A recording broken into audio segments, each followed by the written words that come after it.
Hello बच्चों, let's see this question and here this question say National Waterways number 5 stretch over the river Brahmani along with dash river delta channel of Mahanadi and Brahmani rivers and dash canal।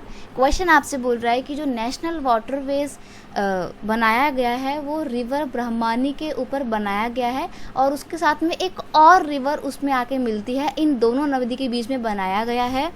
एक delta channel है Mahanadi and Brahmani river and एक और canal का, तो वो canal का नाम बताना है। तो बेसिकली आपको यहाँ पर एक स्टेटमेंट दी है और उस स्टेटमेंट में हम नेशनल वाटरवेज 5 की बात कर रहे हैं कि वो कहाँ पर फैला हुआ है, कितने बड़े एरिया में स्ट्रेच ओवर है, ये आपको बताना है।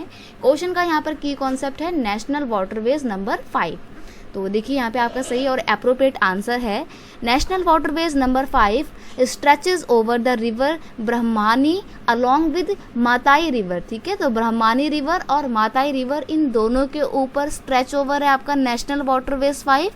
Delta channel of Mahanadi and Brahmani river and east coast canal, और जो नहर के ऊपर है ये, वो नहर का नाम है ईस्ट कोस्ट कैनाल। अब अगर हम नेशनल वाटरवेज नंबर 5 की लेंथ की बात करें तो ये कितनी है, 588 किलोमीटर का ये हैगा पूरा लेंथ इसका। वाटरवेज क्या होते हैं, वाटरवेज पानी में चलने वाले जहाज का एक पूरा नेटवर्क होता है। ठीक है, तो उसमें फिर जहाज भी आ जाते हैं आपके, बोट भी आ जाती हैं, छोटी मोटी नाव भी आ जाती हैं, ये सब वाटरवेज आती हैं आपकी।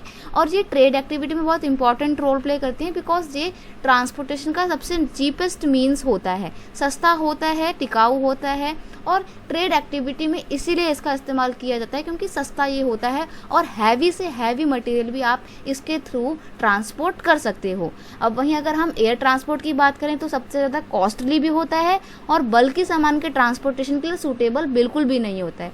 तो एयर ट्रांसपोर्ट के कंपैरिजन में वाटर ट्रांसपोर्ट का इस्तेमाल हम ट्रेडिंग एक्टिविटी के लिए ज़्यादा करते हैं। तो यहाँ पे आपको ये फिल करने हैं आपके इस पूरे स्टेटमेंट में। I hope you understand it well. Best of luck.